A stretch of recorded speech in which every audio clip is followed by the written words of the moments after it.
Bismillahirrahmanirrahim. Assalamualaikum warahmatullahi wabarakatuh.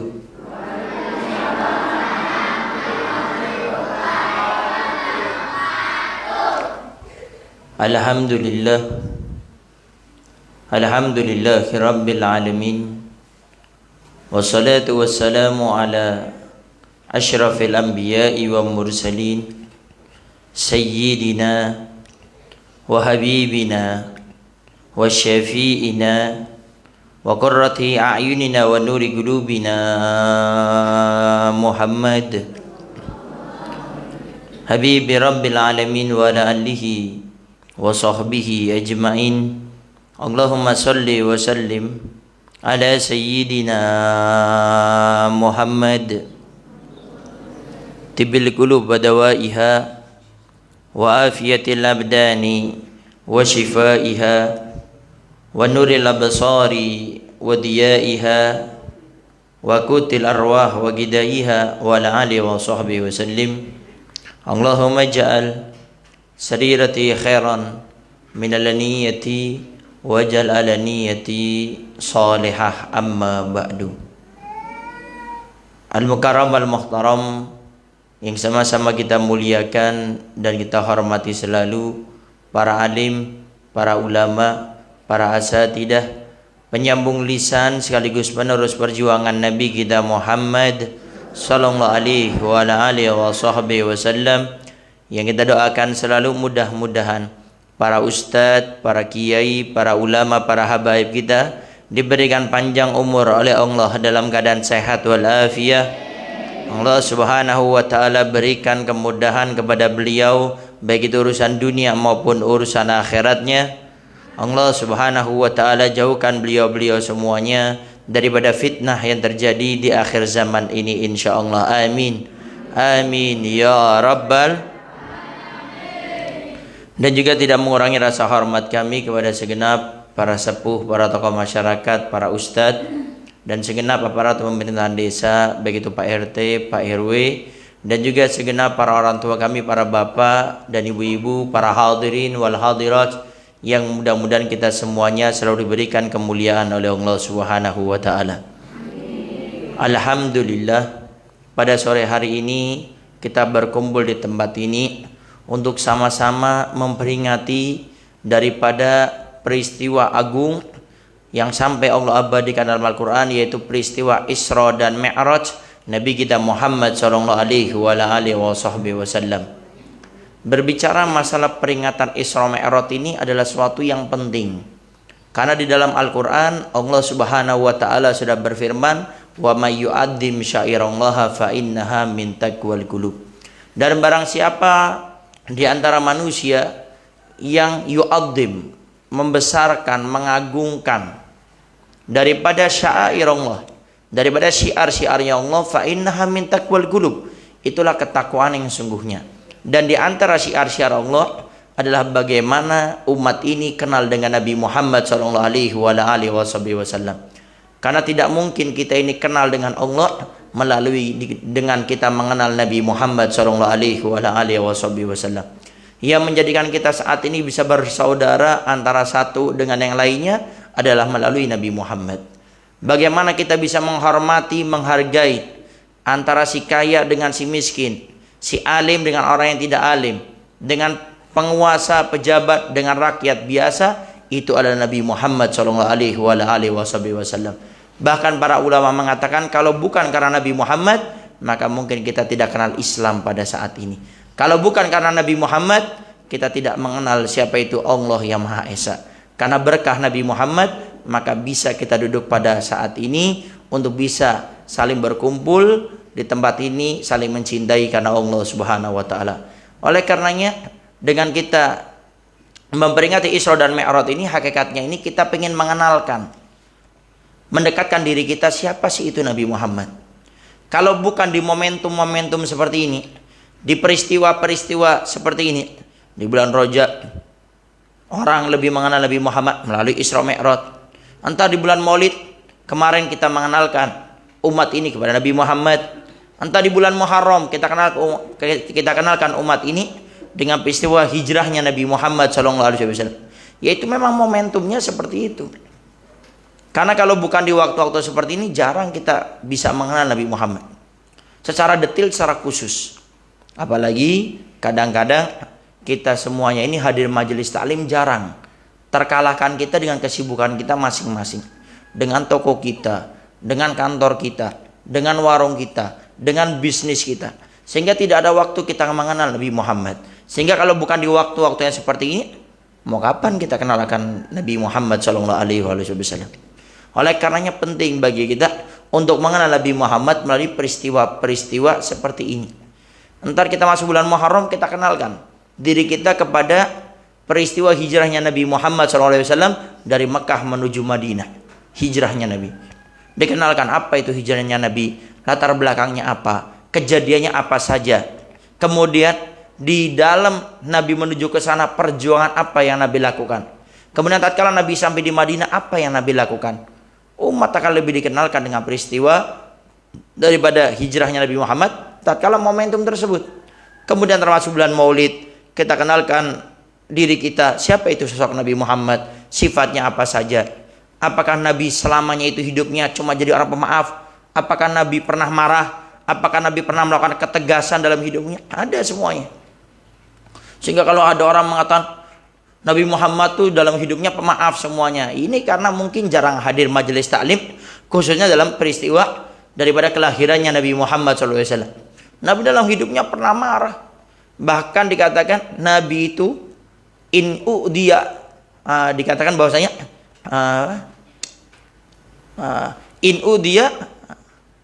wala yu'aqib. Nabi Muhammad tuh kalau diganggu nggak pernah marah. Ya'fu wala yu'aqib, memaafkan nggak pernah balas Nabi Muhammad. Tapi kalau sudah yang diganggu, yang sudah direndahkan adalah syariatnya Allah, syariatnya Nabi Muhammad SAW, maka dikatakan tidak ada orang yang lebih marah, lebih tegas melebihi Nabi Muhammad. Marah Nabi Muhammad, tapi ada waktunya masing-masing. Tatkala dirinya dimaki dihina, Nabi nggak pernah marah. Tapi waktu agamanya Nabi dihina, Tuhannya Nabi dihina, syariat Nabi dihina, baru Nabi Muhammad marah. Di sini pentingnya kita membaca sejarah, pentingnya kita hadir majelis taklim agar kita ini tidak salah faham tentang bagaimana sih sosok kepribadiannya Nabi Muhammad SAW.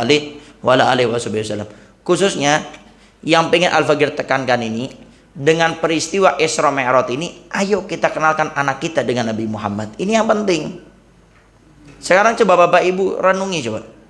Kapan sih anak kita kenal dengan Nabi Muhammad? Coba. Sudah jarang dibawa ke majelis taklim. Kadang yang hadir cuma ibunya saja, cuma bapaknya saja. Anaknya di rumah nonton TV, nonton sinetron, nonton bola. Sehingga mereka akhirnya yang kita inginkan, kita sudah berjuang 9 bulan sebagai seorang ibu, mengandung di dalam perutnya.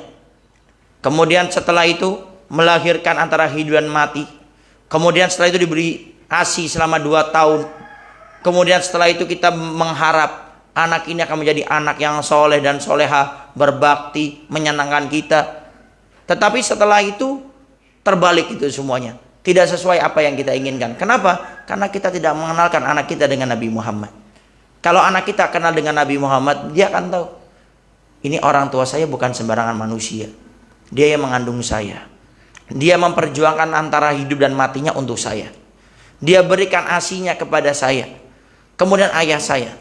Dia berjuang mencari nafkah untuk saya, sehingga saya bisa tenang di rumah. Saya bisa sekolah, saya bisa pesantren, saya bisa makan. Itu karena ayah saya. Dan tidak mungkin anak itu bisa seperti itu, melainkan mereka itu kenal dengan Nabi Muhammad SAW. Apalagi tadi pagi Al-Fagir punya istri yang pernah ke sini itu tadi setengah 10 pagi melahirkan. Baru. Ini juga Al-Fagir tinggalkan di bidan. Nah itu Al-Fagir baru sekali ini tahu bagaimana rasanya seorang perempuan yang akan melahirkan anaknya. Karena anak 1, kedua, ketiga Al-Fagir nggak pernah nemenin. Saya nggak pernah nemenin. Kenapa? Karena saya nggak kuat. Saya waktu pertama ngantar aja masuk ke ruangan, belum melahirkan itu sudah pusing sendiri. Belum apa-apa ini, baru ngantar. Cuma karena mau nggak mau, nggak ada yang nemenin, wayahna harus ini sudah. Ala kuliah ala namanya luar biasa. Istri sampai jambak ini, megang ini, oh macam-macam. Jadi saya itu seakan-akan waktu itu bukan suaminya sih. Kayak orang yang mungkin dibencinya, ditarik deh ini. Dan memang betul-betul sakit. Makanya kalau ibu semuanya tidak pingin perjuangannya itu disia-siakan sama anak, mulai semenjak ini kenalkan anak kita dengan Nabi Muhammad. Kapan itu? Di majelis taklim. Kapan itu? Di pesantren. Kapan itu? Di madrasah. Khususnya di waktu-waktu seperti ini. Waktu perisai Isra Mi'raj, kita kenalkan anak kita dengan Nabi Muhammad melalui Isra Mi'raj. Nah, di bulan Rajab itu terjadi Isra Mi'raj tanggal 27 pas sekarang nih. Tanggal 27 Rajab. Isra Mi'raj itu apa? Isra itu perjalanan Nabi dari Mekah menuju Masjidil Aqsa. Kemudian Mi'raj itu perjalanan Nabi dari Masjidil Aqsa ke Sidratul Muntaha, tempat yang Allah ciptakan khusus untuk Nabi Muhammad SAW. Bukan tempat di mana Allah berada di Sidratul Muntaha. Kita jelaskan. Jadi tidak benar kalau ada orang yang mengatakan Allah itu tempatnya di Sidratul Muntaha. Kalau ditanya anak kita, nah Allah itu di mana? Allah itu di atas. Hati-hati. Kalau kita sekolahkan dimanapun, tarik anak kita dari sana. Berarti itu sekolah yang sesat, sekolah yang nggak benar. Mengajari anak kita ini untuk menjadikan Allah itu sama seperti manusia. Kalau Allah berada di atas, apa bedanya Allah dengan kita yang butuh tempat? Sedangkan kita kalau masih ingat belajar di madrasah itu, kita masih ingat ada sifat wajib Allah yang 20, ya kan? Di antaranya apa? Mukhalafatu lil hawadis. Allah itu berbeda dengan makhluknya. Dijelaskan di situ apa arti berbeda. Adalah berbedanya Allah itu dalam semua hal. Allah tidak butuh yang namanya tempat, Allah tidak butuh yang namanya waktu, Allah tidak butuh yang namanya zaman, Allah tidak butuh yang namanya kekuatan apa, semuanya enggak. Pokoknya berbeda. Sehingga kalau kita menyekolahkan anak kita, kok tiba-tiba waktu ditanya Allah di mana, dia jawab di atas. Hati-hati. Ini berarti di sekolahnya ini diajari pemahaman akidah yang menyimpang. Nah, sehingga di saat Isra Mi'raj ini, ayo kita kenal anak kita dengan Nabi Muhammad. Kemudian dalam perjalanannya apa saja, kasih yang ringan-ringan. Isra itu apa artinya, Mi'raj itu apa, kemudian diberikan apa oleh Allah Subhanahu wa taala. Salatnya berapa waktu dulunya? 50 waktu. Kemudian setelah itu akhirnya merasa berat dengan itu semuanya. Waktu turun bertemu Nabi Musa, diajak dialog, kemudian akhirnya meminta keringanan sampai akhirnya cuma menjadi 5 waktu. Nah, itu ceritakan kepada anak kita. Kenapa tak kenal maka tak sayang? Kenapa anak kita ini tidak sayang dengan Nabi Muhammad? Karena nggak kenal. Kenapa anak-anak kita ini, pemuda-pemudi kita ini tidak mencintai Nabi Muhammad? Karena nggak kenal. Coba kalau semuanya serempak, dari ustadz, kiai, ulamanya, RT, RW-nya, orang tuanya, di bulan Rajab semuanya harus ikut pengajian mengenal Nabi Muhammad lewat Isra dan Mi'raj. Dibawa semuanya. Jangan sampai pas mau imunisasi baru semuanya berbondong-bondong datang ke posyandu. Jangan pas kerja bakti disuruh berbondong-bondong semuanya. Itu sih perkara-perkara yang tidak begitu besar. Perkara yang besar itu yang sekarang ini sering dicari, bagaimana kita bisa memiliki pemuda-pemudi harapan bangsa, negara, dan agama. Ya kenalkan pemuda-pemudi kita dengan Nabi Muhammad. Kalau pemuda-pemudi kita, anak-anak kita ini, generasi kita sudah kenal dengan Nabi Muhammad, insya Allah jadi baik. Paling tidak lebih baik daripada yang sebelum-sebelumnya yang tidak kenal dengan Nabi Muhammad. Jangan dibandingkan.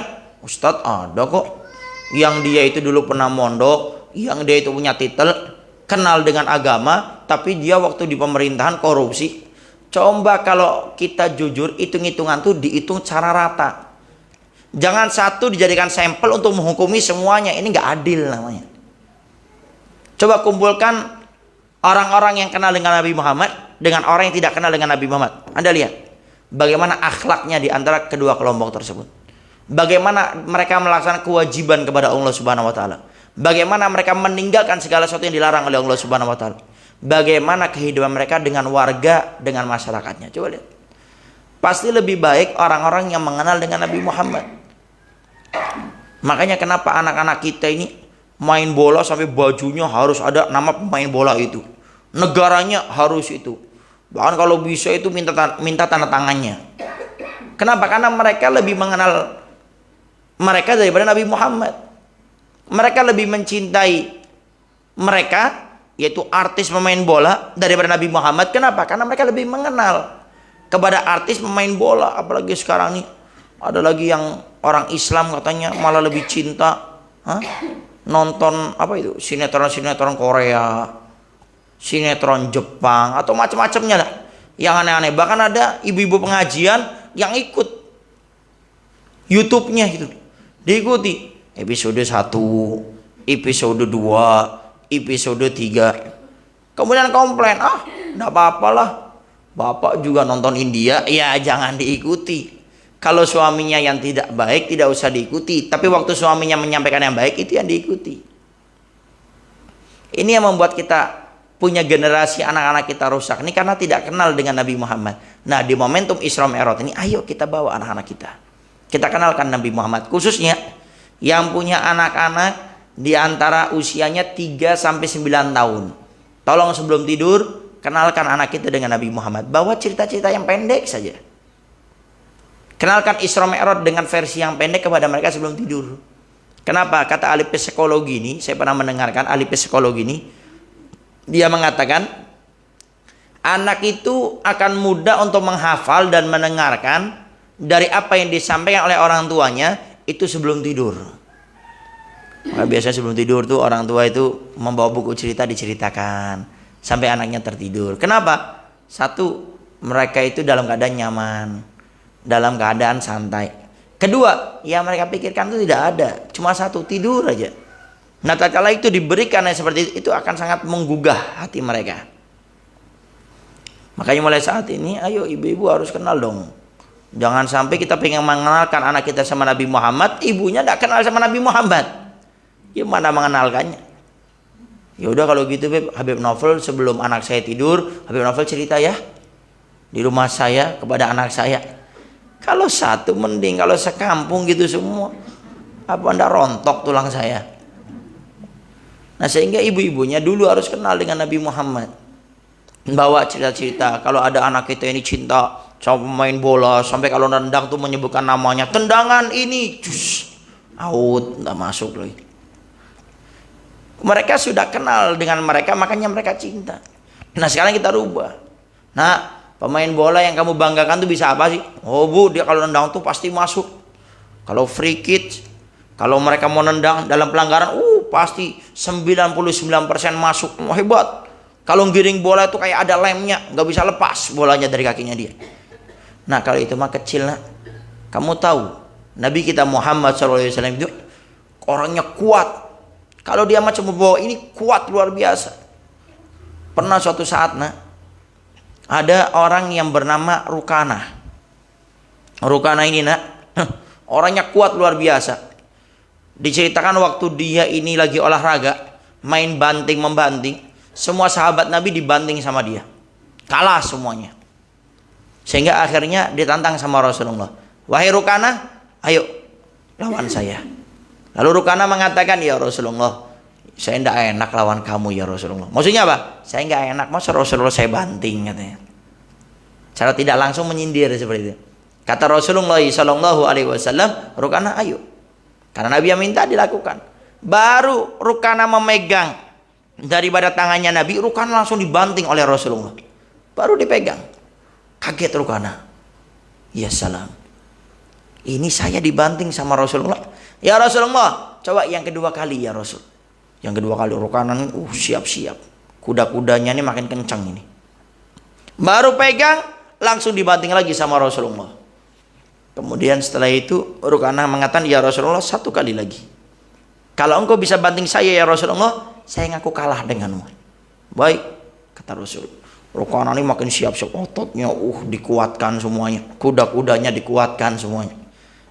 Tatkala sudah disiapkan semuanya, pegang sama Nabi, baru dimulai dibanting lagi yang ketiga kalinya oleh Rasulullah. Lalu Rukana mengatakan, ya Rasulullah, saya ngaku kalah denganmu. Coba. Dalam versi yang lainnya Imam Ali katanya. Jadi Imam Ali, versi cerita yang lainnya bukan Rukana, tapi Imam Ali bin Abi Thalib. Imam Ali ini diceritakan, kalau ibu ntar lihat, nggak usah lihat sekarang, ntar kalau selesai majelis saya, tangan kita ini, itu kan kalau ke sini, itu pasti kan bengkok ya. Kalau gini kan, ini kan pasti bengkok ya. Ada bengkoknya. Imam Ali saking kuatnya, nggak ada bengkok, lurus semuanya. Saking kuatnya, setereknya Imam Ali. Kalau bahasa sekarang ini apa? Pispek, sispek. Apa pispek? Oh beda. Waktu itu Imam Ali ini nantang sahabat-sahabat semuanya. Ayo, siapa yang berani melawan saya, banting saya. Gak ada yang bisa. Megang Imam Ali dibanting semuanya. Megang Imam Ali dibanting. Gak ada yang bisa. Sampai Rasulullah yang maju. Ya Ali, coba lawan saya. Ya Rasulullah, saya gak enak lawan engkau ya Rasul. Jadi ngeremehkan Nabi. Ya Ali, lawan saya baik. Baru dipegang oleh Rasul, Imam Ali memegang Rasul, langsung dibanting. Dan kejadian itu terulang sampai 3 kali, sampai Imam Ali mengaku kalah dengan Rasulullah. Coba, kuat luar biasa. Kenalkan anak kita cerita itu kepada kenalkan cerita Nabi Muhammad ini dengan anak-anak kita. Jangan cuma yang diceritakan, oh Nabi Muhammad itu pemaaf, Nabi Muhammad itu pernah lewat di satu gang selalu diludahi. Cerita itu penting, tapi mungkin anak-anak kita ini pengen yang cerita yang wow, yang ada wow-wownya. Kenalkan peristiwa Isra Mi'raj, Nabi berjalan dari Masjidil Haram ke Masjidil Aqsa, naik ke langit 1 sampai ke 7, ke Sidratul Muntaha, kemudian bertemu Allah Subhanahu wa taala. Kemudian setelah itu kembali lagi, itu tempat tidurnya Nabi masih dipegang, masih hangat. Coba sekarang siapa, wahai anakku, artis mana, pemain bola mana yang bisa seperti Rasulullah? Mulai penasaran, tidur dia. Besok ceritakan lagi. Rasul itu seperti ini, seperti ini, seperti ini. Baca. Makanya ibu-ibu kalau bisa punyalah.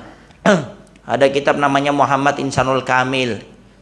Yaitu satu kitab buku membahas tentang masalah kepribadian hidupnya Nabi Muhammad SAW. Miliki buku itu, terjemahan bahasa Indonesianya ada. Kemudian miliki kitab Muhammad Syama'il Muhammadiyah, karangan Imam At-Tirmidzi, yang membahas tentang masalah bentuk fisiknya Nabi Muhammad SAW. Nabi Muhammad hidungnya seperti apa, matanya seperti apa, alisnya seperti apa, cara jalannya seperti apa.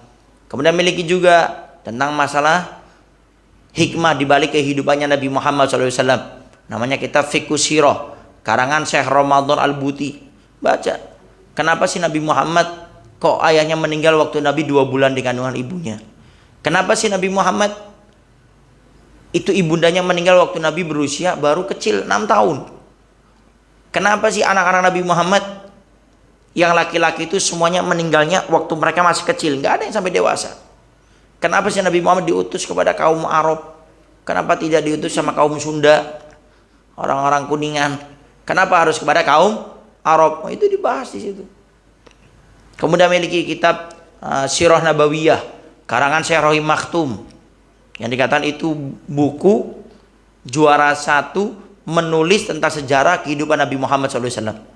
Jadi ada perlombaan menulis sejarah kehidupan Rasul dari awal sampai akhir.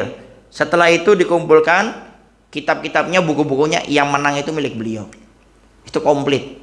Kalau ingin membahas kehidupan Nabi secara keseluruhan, ya, sejarah kehidupannya, peperangannya, di Goa Thur seperti apa kejadiannya, di Goa Hiro seperti apa, Nabi berhijrah itu seperti apa. Nah, itu miliki. Nah, sehingga dengan kita memiliki buku-buku tersebut, kemudian kita ceritakan sama anak kita khususnya sebelum tidur, anak kita insya Allah akan lebih kenal dengan Nabi Muhammad. Kalau sudah kenal, cinta akan muncul di dalamnya. Sehingga jangan kita suka marahin anak kita. Nah, kamu kenapa sih kalau disuruh kok suka nggak mau? Nah, kenapa sih kamu nih kalau diminta tolong selalu marah? Evaluasi diri kita dulu. Kenapa anak kita nakal, bandel? Jangan-jangan ini faktor sebabnya karena kita jarang mengenalkan anak kita kepada Nabi kita Muhammad SAW. Maka sekali lagi, dengan momentum peristiwa Isra dan Mi'raj Nabi Muhammad SAW, ayo bareng-bareng kita kenalkan anak kita dengan Nabi Muhammad. Ada orang mengadakan peristiwa Isra Mi'raj, kenalkan, bawa ke sana. Karena yang jadi problem juga ini, banyak orang tua yang soleh dan soleha, ayahnya soleh, ibunya soleh, tapi anaknya bandel. Ternyata penyebabnya cuma satu. Apa itu? Kalau ke majelis talim anaknya nggak pernah dibawa. Yang ada cuma ibunya sama bapaknya, tapi anaknya nggak ada. Anaknya di mana? Di rumah Habib. Ngapain? Nonton TV, Beb. Kesian capek, habis pulang dari sekolah. Biarin istirahat dulu lah. Di zaman Abu Yazid Muhammad bin Ali bin Abbas al-Maliki, itu diceritakan ada orang tua bertanya dan mengadu kepada beliau. Wahai Abu Ya Maliki, saya ini punya anak, itu susah sekali untuk diurus, susah untuk diatur. Kalau disuruh sholat itu susahnya minta ampun. Kata beliau memberikan suatu gambaran. Wahai orang tua, kalau anakmu itu di dalam rumah sedang tertidur, kemudian terjadi kebakaran di rumahmu, kamu semuanya keluar, lalu anak kamu ini satu nggak keluar, tidur dia, apa yang kau lakukan? Kata orang tua ini, aku akan bangunkan. Kalau dia nggak mau, akan aku paksa. Kalau dia nggak mau, pokoknya gimana caranya harus saya seret keluar. Kenapa kamu seret keluar? Ya kalau tidak saya seret keluar ntar bisa mati, terbakar oleh api. Akhirnya Abu Ya Maliki kemudian tersenyum lalu mengatakan, engkau khawatir anakmu terbakar dengan api dunia. Dia nggak mau bangun, engkau paksa agar dia bangun. Lalu kenapa engkau tidak lebih mengkhawatirkan kepada anakmu kalau dia kelak di akhirat dibakar oleh api nerakanya Allah Subhanahu wa taala? Artinya apa? Ya bagaimana kita semampu mungkin mulai saat ini. Sekolah nyampe contoh jam 3 jam 2. Sebelum sekolah berangkat contoh hari Senin, hari Ahad ini sudah kita kasih wanti-wanti. Atau apa nih sekarang hari hari Kamis. Rebo berangkat sekolah. Kita ingatkan nak, hari Kamis, ntar besok ya, ada pengajian. Kamu ikut ya. Jadi kamu ntar sampai jam 2 sudah makan, kemudian nyantai, kemudian mandi, setengah 4 jam 4 kita berangkat. Iya bu, siapa? Nah itu dikasih wanti-wanti sebelumnya. Kalau kita kan nggak ngasih tahu, ayo datang ke majelis taklim. Capek bu, kamu nih capek-capek. Ditembeling sekali mau dia. Tapi besok sudah mulai nih. Waduh, orang tua saya diktator, ini bahaya ini. Maka tatkala mau dibawa ke majelis taklim, sudah tahu jadwalnya, akhirnya di beberapa jam sebelumnya sudah keluar. Nah makanya perlu kita bangun rasa mengenal Nabi Muhammad itu dengan cinta, dengan ajakan yang baik, dikasih wanti-wanti, tawarkan mereka hadiah, bawa dia senang di hari tersebut, sehingga waktu akan kita ajak mereka merasa senang. Para hadirin wa hadirat yang dimuliakan oleh Allah Subhanahu wa taala, berbicara hikmah di balik Isra dan Mi'raj Nabi ini banyak. Cuma diantaranya kita bahas satu saja pada sore kali ini, yaitu hikmah di balik sekian hikmah daripada Isra dan Mi'raj Nabi Muhammad SAW. Kita ingin bahas kenapa sih terjadinya Isra Mi'raj itu, latar belakangnya apa? Kenapa kok Isra Mi'raj itu terjadi, itu latar belakang penyebabnya itu apa? Kok sampai Nabi harus diperjalankan dari Mekah menuju Masjidil Aqsa, Palestina, Yerusalem, kemudian harus naik ke langit 1 sampai ke 7, kemudian bertemu Allah Subhanahu wa taala, diwajibkan sholat, kemudian kembali lagi dalam waktu yang singkat, sesingkat-singkatnya. Itu latar belakangnya apa? Para ulama menjelaskan bahwasanya Isra dan Mi'raj Nabi itu diantaranya adalah tasliyah, hiburan yang Allah berikan kepada Rasulullah setelah Rasul mendapatkan cobaan-cobaan yang luar biasa. Coba ingat, Isra Mi'raj itu terjadi pada tahun berapa? Kalau tidak salah 10 atau 11, kalau tidak salah 11 Hijriah. Di tahun tersebut Nabi mendapatkan cobaan yang luar biasa. Cobaan yang luar biasa. Sampai tahun tersebut dinamakan Amul Huzun. Amul Huzni, tahun kesedihan bagi Rasulullah SAW. Kenapa? Nabi ditinggal oleh 2 orang yang paling dicintai Nabi, dan mereka berdua sangat mencintai Nabi. Yang 2 orang ini semasa hidupnya mengabdikan semua umurnya, hartanya, tenaganya, nyawanya hanya untuk Rasulullah. Lalu bagaimana Nabi ditinggal dengan orang yang sangat luar biasa seperti itu, sehingga Nabi sedih luar biasa. Siapa itu? Yaitu istri beliau, yaitu Sayyidatuna Khadijah radhiyallahu anha. Kemudian setelah itu Nabi ditinggal juga oleh paman beliau, yaitu Sayyidina Abu Thalib. 2 orang ini sangat luar biasa, dan Nabi sangat mencintainya luar biasa. Bayangkan, Waktu Nabi ditinggal oleh ibunya di usia 6 tahun. Kecil sekali. Kemudian diasuh oleh kakeknya Sayyidina Abdul Muthalib cuma 2 tahun. Kecil sekali. Usia 8 tahun. Baru merasakan cinta yang luar biasa dari ibunya selama 6 tahun ditinggal.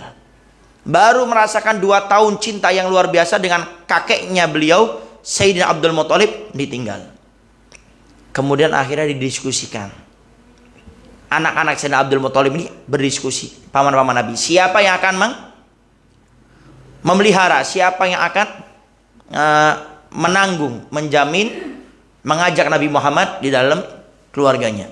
Ternyata yang terpilih adalah paman Nabi yang paling miskin, yaitu Sayyidina Abu Thalib, paman Nabi paling miskin. Makanya Nabi di usia 9 tahun, ada yang mengatakan 12 tahun, Nabi itu sudah mulai berdagang, ngikut dengan pamannya Sayyidina Abu Thalib, masih kecil, berdagang Pak Bu. Bukan berdagang kayak ini, dekat-dekat ini berdagang jauh, menggunakan onta, membawa barang dagangan. Jadi kalau kita pernah dengar cerita Nabi berdagang, itu berdagang tuh nggak pendek, nggak ada motor zaman dulu, nggak ada mobil, nggak ada pesawat, perjalanannya nggak kayak Kuningan, enak, sejuk. Ini padang Sahara, panasnya luar biasa. Nabi masih kecil, Nabi dibawa oleh pamannya. Kenapa? Karena ekonomi. Sampai Nabi dikatakan hidup itu dari mana? Dari hasil Nabi mengembala kambing. Semenjak kecil Nabi kerja. Makanya jangan bangga ada anak kecil bekerja menghidupi dirinya sendiri. Ya, Nabi Muhammad sudah lewat itu semuanya. Ditinggal ayahnya, ditinggal ibunya, ditinggal kakeknya, dirawat oleh paman yang paling miskin. Tapi Nabi bersabar. Kemudian tatkala orang-orang kafir datang kepada paman beliau Sayyidina Abu Thalib, meminta agar Nabi Muhammad ini tidak berdakwah, tidak mencaci maki nenek-nenek moyang mereka yang menyembah berhala. Sayyidina Abu Thalib setelah 3 kali diminta, akhirnya maju. Wahai keponakanku Rasulullah, orang-orang kafir datang kepadaku meminta kepadamu agar tidak berdakwah lagi, tidak menyeru mereka untuk memeluk Allah, memeluk agama Islam, dan engkau tidak usah mencaci maki daripada berhala-berhala mereka. Apa jawab Nabi Muhammad SAW? Wahai pamanku Abu Thalib, kalau Allah menaruh di tangan kananku matahari, di tangan kiriku bulan, maka demi Allah aku tidak tinggalkan dakwah ini, agama ini, sampai Allah munculkan kebenaran ini atau Allah binasakan diriku. Paman Nabi melihat ini bukan marah, bukan stres. Apa yang dikatakan? Wahai keponakanku Rasulullah, teruslah berdakwah, aku selalu ada, akan berada di sisimu. Dibela luar biasa. Bahkan Sayyidina Abu Thalib ini tidak mengucapkan 2 kalimat syahadat ini yang masyhur, yang kita ketahui. Beliau tidak mengucapkan 2 kalimat syahadat itu apa? Karena khawatir kalau beliau masuk Islam, siapa yang akan membela daripada Rasulullah SAW. Ini orang-orang kafir ini segan dengan Sayyidina Abu Thalib. Kenapa? Karena memang dia disegani dan masih memeluk daripada agama mereka. Coba lihat Sayyidina Hamzah. Tak kalau sudah masuk Islam, diperangi sama orang-orang kafir. Sehingga cintanya dengan Nabi Muhammad luar biasa. Ditinggal Nabi meninggal dunia. Ternyata nggak sampai sebulan kalau tidak salah. Sebulan 2 bulan. Ditinggal lagi oleh istri tercinta beliau, Sayyidah Khadijah radhiyallahu anha. Sampai suatu saat dikisahkan Sayyidah Aisyah radhiyallahu anha itu suatu saat pernah melihat Nabi bercerita tentang Sayyidah Khadijah. Sayyidah Khadijah sudah meninggal dunia. Diceritakan Sayyidah Khadijah. Sampai kalau bahasa sekarang nih cemburu. Ya Rasulullah, Khadijah lagi, Khadijah lagi. Khadijah lagi, Khadijah lagi. Kalau bahasa kita nih, ya Rasulullah kan sudah meninggal. Sudahlah, move on. Engkau tidak usah ingat beliau. Sekarang ini ada istrimu yang namanya Aisyah. Apa jawab Nabi? Nabi mukanya merah. Nabi marah. Kemudian Nabi setelah itu mengatakan, wallahi, demi Allah, wahai Aisyah, engkau tidak tahu siapa Khadijah yang sungguhnya. Tatkala orang memusuhi diriku, Khadijah maju menolong diriku. Tatkala orang gak mau membantuku, Khadijah berikan semua hartanya untukku. Tatkala orang membenci denganku semuanya, Khadijah menjadi orang yang paling cinta denganku. Makanya Sayyidah Khadijah adalah manusia perempuan yang pertama kali memeluk agama Islam. Luar biasa perjuangannya. Sampai suatu saat Nabi pulang dari dakwah, lelah, capek luar biasa, masuk ke rumah. Tak kala masuk ke rumah, Sayyidah Khadijah pengen menyambut Rasul. Tapi Rasul memberi kesan jangan. Karena Sayyidah Khadijah waktu itu sedang menyusui anak beliau yaitu Sayyidah Fatimah radhiyallahu anha yang masih bayi. Kemudian Nabi ini punya kebiasaan itu suka tidur di pangkuan istrinya. Ini sunnah kepada para suami, ya. Kalau bisa tuh, kalau lagi nyantai, tapi lihat sikon istrinya. Kalau istrinya capek jangan ditambahin. Oh, ini nyiksa ini soalnya. Kalau lagi santai istri kita tidur di pangkuannya. Niat sunnah ittiba bir Rasul. Niat mengikuti Rasul. Maka setelah itu, kalau Nabi mau tertidur, Nabi lihat waktu Sayyidah Khadijah menyusui Sayyidah Fatimah radhiyallahu anha, ternyata yang keluar itu bukan ASI, melainkan darah yang keluar. Kenapa? Tidak ada sesuatu yang dimakan, sehingga ASINya itu tidak bergizi. Kalau bahasa sekarang ini tidak berprotein, sehingga akhirnya bukan ASI yang keluar, darah yang keluar. Lalu Nabi melihat seperti itu, Nabi angkat Sayyidah Fatimah dari pelukan Sayyidah Khadijah, kemudian ditidurkan sampai tertidur. Ditaruh di tempat tidurnya, Nabi tidur-tiduran di pangkuan Sayyidah Khadijah sampai Nabi tertidur. Setelah Nabi tertidur, Nabi tiba-tiba dibangunkan dengan tetesan air. Nabi bangun, dilihat mungkin bocor, mungkin lagi hujan atau gerimis. Ternyata Nabi baru sadar, ternyata itu air bukan dari langit. Ternyata itu air berasal daripada mata Sayyidah Khadijah yang sedang menangis. Lalu Rasul bangun, Rasul bertanya, "Ya Khadijah, kenapa engkau menangis? Kenapa engkau sedih? Engkau menangis, engkau sedih karena engkau dulu orang kaya, sekarang engkau jadi orang miskin. Dulu engkau saudagar, sekarang engkau sudah jadi orang yang biasa. Dulu engkau orang yang dihormati, dimuliakan, sekarang orang sudah banyak yang menghina dirimu." Lalu Sayyidah Khadijah mengusap air matanya, kemudian mengatakan, "Wallahi demi Allah wahai Rasulullah, dulu saya ini menjadi orang paling kaya." Jadi dikatakan kekayaan Mekah Madinah itu 2/3 yang megang Sayyidah Khadijah. 2/3-nya, lebih daripada separuh, kayanya luar biasa. Makanya waktu suami beliau Abi Halah waktu meninggal dunia, orang semuanya pengen nikah dengan Sayyidah Khadijah. Kenapa? Kaya luar biasa. Kemudian akhirnya kata Sayyidah Khadijah, semuanya aku berikan kepada Allah dan Rasulnya. Dulu saya dimuliakan oleh orang, orang menghormati saya. Semua kemuliaan saya, penghormatan itu semuanya aku berikan kepada Allah dan Rasulnya. Tapi wahai suamiku Rasulullah, sekarang saya sudah menjadi perempuan yang miskin. Saya sekarang sudah menjadi perempuan yang tidak punya kemuliaan di mata mereka. Wahai Rasulullah, sekarang saya ini sudah menjadi perempuan yang biasa. Tapi wahai suamiku Rasulullah, kalau seandainya aku meninggal dunia terlebih dahulu daripada dirimu, dan engkau berdakwah, engkau mengajak orang kepada agama Allah, kemudian engkau harus menyeberangi sungai untuk berdakwah di sana, tapi engkau tidak dapati perahu, engkau tidak mendapati sampan, demi Allah wahai suamiku Rasulullah, gali kuburanku, ambil tulang belulangku, rakit itu tulang-tulangku untuk menjadi sampan, untuk menjadi perahu, kemudian jadikan itu sebagai kendaraanmu sehingga engkau bisa melewati sungai, ajak mereka untuk kembali kepada Allah wahai suamiku Rasulullah. Mendengar itu akhirnya Rasul tidak bisa menahan air matanya, dipeluk Sayyidah Khadijah, dan Sayyidah Khadijah pun memeluk Rasulullah. Nah, itu perjuangan seorang istri. Jadi kita ini saat ini bisa memeluk agama Islam ini melewati perjuangan yang luar biasa, belum cerita sahabat-sahabat Nabi yang lainnya. Jadi Rasul ditinggal oleh manusia-manusia yang hidupnya itu totalitas semuanya untuk Rasulullah. Tidak kenal waktu, tidak kenal tenaga, nyawa diberikan untuk Rasulullah. Dan Nabi kurun waktu 2 bulan ditinggal oleh 2 manusia tersebut. Maka Nabi sedihnya luar biasa.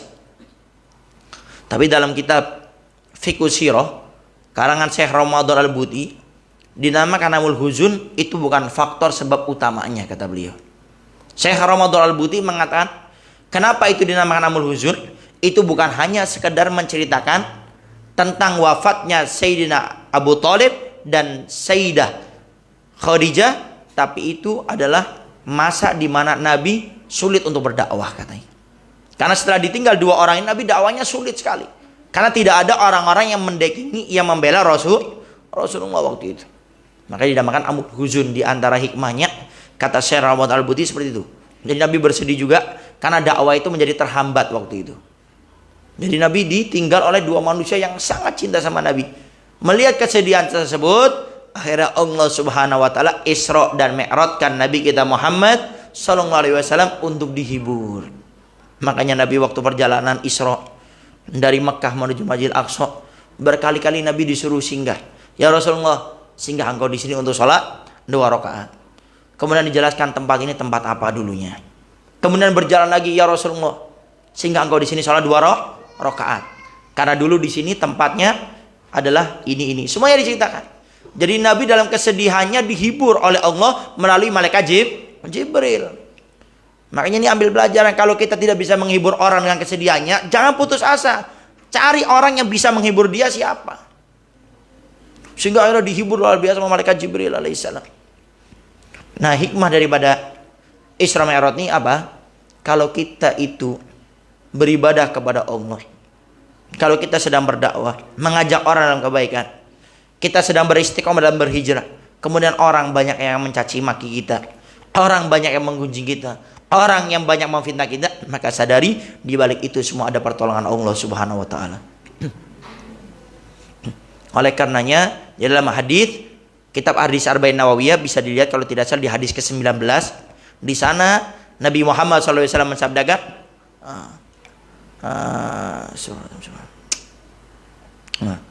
ta'arraf ilallah fir raha'i ya'rifka fi syiddah. Ta'arraf, ingatlah engkau kepada Allah fir raha', dalam keadaan senang, ya'rifka fi syiddah. Allah akan ingat kepadamu dalam keadaan susah. Saat ini kita fokus melaksanakan perintah Allah. Apa yang Allah wajibkan kepada saya? Salat 5 waktu. Bismillah. Dengan sabar, dengan ikhlas, ketawakalan kita lakukan. Allah perintahkan saya kurang lebih 1,5 bulan ke depan untuk berpuasa di bulan Ramadan. Saya lakukan dengan sabar, keikhlasan, ketawakalan. Allah perintahkan saya sudah punya harta untuk haji. Saya keluarkan haji, bersabar, ikhlas, bertawakal kepada Allah. Allah perintahkan kita menjaga mata. Allah perintahkan kita menjaga tangan, kaki, hati, semuanya. Kita bersabar, melaksanakan semua perintah Allah. Ada orang memfitnah, menggunjing, memaki, berbuat dolim kepada kita. Kita sabar, kita ikhlas, bertawakal, memakan mereka.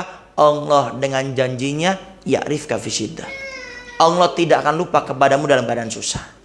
Tidak mungkin Nabi sudah menyampaikan Allah akan ingat kepadamu, sedangkan Allah tatkala kita susah, Allah tidak ingat kepada kita. Artinya, kalau kita pingin dalam kesusahan kita ditolong, dibantu oleh Allah, tatkala kita senang, jangan pernah lupa kepada Allah. Allah berikan kita ilmu untuk diamalkan, jangan jual mahal dengan ilmu kita. Pengen berbagi harus ada DP-nya dulu. Kamu pengen undang saya? Wani piro? Berani bayar berapa? Saya jauh loh tempat saya ini. Saya punya istri, saya punya anak.